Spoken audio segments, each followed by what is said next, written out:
Plus കഴിഞ്ഞ കുട്ടികൾ അവരുടെ കാരിയർ സെലക്ട് ചെയ്യുന്ന സമയത്ത് സംഭവിക്കുന്ന ഏറ്റവും വലിയ പ്രശ്നം എന്ന് പറയുന്നത്, ഒരു ബസ് സ്റ്റാൻഡിൽ പോയി നിൽക്കുന്ന സമയത്ത് വീട്ടുകാർ പറയും ഈ ബസ്സിൽ കയറിക്കോ, ഇതിൽ കയറുന്നതാണ് നല്ലത്.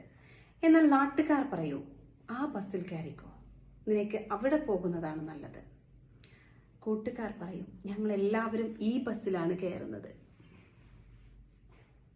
അങ്ങനെ ഏതെങ്കിലും ഒരു ബസ്സിൽ കയറി എവിടെയെങ്കിലും എത്തും. അവിടെ എത്തുമ്പോഴാണ് മനസ്സിലാകുന്നത് യഥാർത്ഥത്തിൽ ഈ ബസ്സിൽ ആയിരുന്നില്ല ഞാൻ കയറേണ്ടിയിരുന്നത്. അങ്ങനെ ആ കാരിയർ അവർ അവിടെ നിന്നും സ്റ്റോപ്പ് ചെയ്ത് തിരിച്ചു വരേണ്ടി വരുന്നൊരു സാഹചര്യം വരുന്നു. നിങ്ങളൊന്ന് ആലോചിച്ച് നോക്കിയേ, നമ്മുടെ ലൈഫാണ് ആ ബസ് സ്റ്റാൻഡിൽ നിൽക്കുന്നത്. അവിടെ നിന്നുകൊണ്ട് നമ്മൾ ശരിയായ ബോർഡ് നോക്കാതെ ബസ്സിൽ കയറിയാൽ ശരിയായ സ്ഥലത്ത് എത്തില്ല. അപ്പോൾ നമ്മൾ എന്താണ് ചെയ്യേണ്ടത്?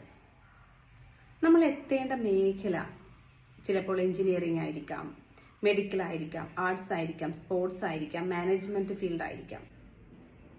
ചില കുട്ടികൾ MBBS പഠിച്ചിട്ട് പാട്ട് പാടാനായിട്ട് പോകുന്നത് കാണാം.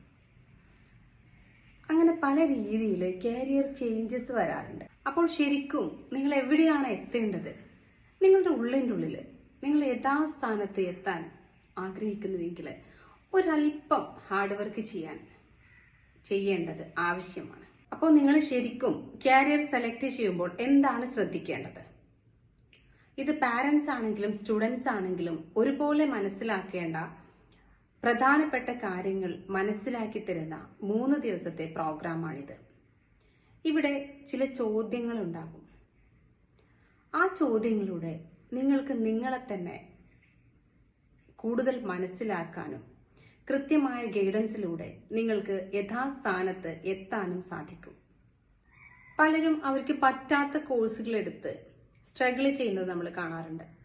എന്നാൽ അങ്ങനെ വരാതെ നിങ്ങളുടെ ഉള്ളിൻ്റെ ഉള്ളിൽ നിങ്ങളെ ഐഡന്റിഫൈ ചെയ്ത് കൃത്യമായ ഗൈഡൻസിലൂടെ ശരിയായ ക്ലാരിറ്റിക്ക് വേണ്ടി നിങ്ങൾ ആഗ്രഹിക്കുന്നുവെങ്കിൽ തീർച്ചയായും നിങ്ങൾക്ക് ഈ ഒരു പ്രോഗ്രാമിൽ എൻട്രി ചെയ്യാം.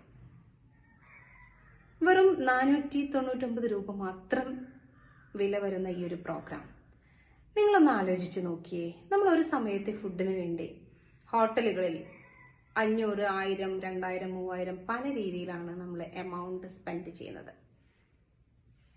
എന്നാൽ പഠനത്തിന് വേണ്ടി ചിലവാക്കുന്ന ചെറിയൊരു എമൗണ്ട് പോലും നമ്മൾക്ക് വലിയ വാല്യൂ നൽകുന്നതായിരിക്കും. മാത്രമല്ല നമ്മൾക്കത് നമ്മുടെ ലൈഫ് ലോങ് റിഫ്ലക്റ്റ് ചെയ്യുന്നതുമായിരിക്കും.